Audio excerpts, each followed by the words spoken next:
안녕하세요. 이슈를 대신 읽어주는 남자 이대남입니다. 지난 5일 신태일의 크루 중 가장 맏형인 남구와 신태일의 친동생인 이승희는 라이브 방송으로 하루 전날 발표한 공식 입장에 대해 다시 한번 해명을 하는 2차 해명을 했습니다. 이유는 바로 진정성 없던 1차 해명 내용과 반성 없는 사과, 그리고 이미 기사로 모두 밝혀졌음에도 불구하고 해명 방송에서마저 진실을 숨기는 모습에 꾸준히 신태일 방송을 시청했던 시청자들의 분노와 비난이 상당히 강했기 때문인데요. 거기다 많은 레카들과 누리꾼들에 의해 확인되지 않은 소문이 퍼지고 있었기 때문에 이승희와 남구는 상황을 조금이라도 진정시키기 위해 욕먹을 각오를 하고 두 번째 해명을 하게 되었고, 대부분 자신들의 혐의를 인정했습니다. 아침에 면회 갔을 때 저한테 구속영장을 보여줬어요. 그래서 구속영장은 발부가 됐고 구속은 확정이에요.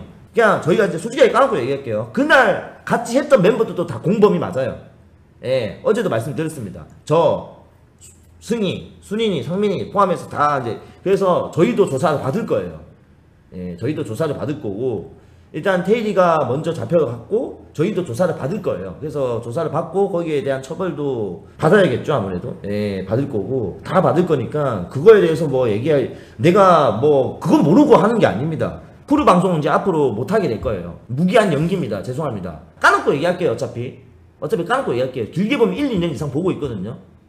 네, 법조계에서도 그렇게 생각하고 있기도 하고. 당시 방송에 참여했던 멤버들 모두 입건이 되었고, 자신들도 공범이 맞다고 인정한 남구는 현재 구속된 신태일이 징역을 살 가능성이 높다고 밝혔는데요. 하지만 모든 것을 이야기하겠다던 이승희와 남구는 정말 이해할 수 없는 해명을 하는데, 사실 신태일은 그동안 방송으로 상당히 많은 재산을 모았다고 합니다. 그리고 모두가 아시다시피 고가의 차량인 페라리도 가지고 있었고, 통장에는 무려 4억 7천만 원의 현금까지 있었다고 하는데요. 그런데 신태일이 구속이 되고 하루라도 빨리 좋은 변호사를 선임해서 징역형이 확실한 신태일을 조금이나마 형량이 줄어들게 해야 하는 상황인데, 다름 아닌 신태일의 친동생인 이승희가 신태일이 구속이 되고 신태일의 전 재산이라고 할 수 있는 4억 7천만 원을 모두 도박에 탕진하는 바람에 신태일의 변호사를 선임할 때 상당히 어려움을 겪었다고 합니다. 테일이 폰을 받아서 이제 이체 내역을 다 봤는데 그냥 이제 새벽부터 저녁까지 시원하게 달렸더라고.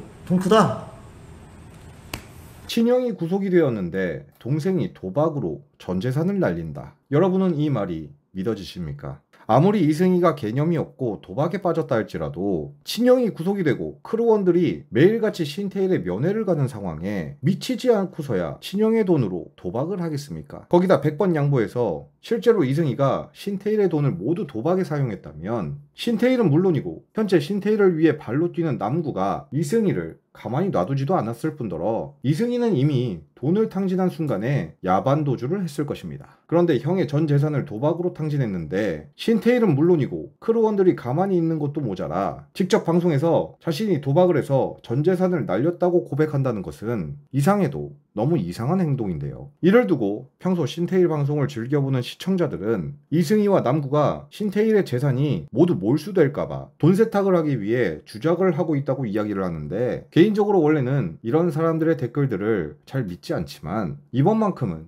상당히 신빙성이 있다고 생각합니다. 이유는 당연히 너무나 상식적이지 않은 이승희의 행동 때문인데요. 게다가 남구는 도박 때문에 돈이 없어서 신태일의 변호사 비용을 구하기 힘들었는데 다행히 자신들의 큰손이 도움을 줘서 간신히 변호사를 선임할 수 있었다고 주장했습니다. 그리고 그래서 이게 사실 원래는 그 돈으로 변호사를 살려고 했어요. 그래서 돈이 없는 관계로 지금 원래 그 돈으로 해야 되는데 다 까먹었잖아. 그래가지고 이제 사실 어떻게 해야 되나 했다가 좀 큰손분이 계셨어. 익명의 큰손분이 변호사를 해주셨어요. 다행히도. 아니, 페라리는 어쩌고 이들은 왜 큰손에게 도움을 받은 것일까요? 굳이 페라리를 처분하지 않아도 담보로 잡아 대출을 받으면 변호사 비용은 충분히 충당이 될 텐데, 남구는 자신들의 큰손이 신태일의 변호사 비용을 해결해주고 페라리는 조만간 처분을 할 것이라고 밝혔습니다. 예, 그래서 페라리도 들고 있으면 시간이 지나면 지날수록 감가도 세지고 해서 페라리도 아마 정리를 할 것 같아요, 조만간에.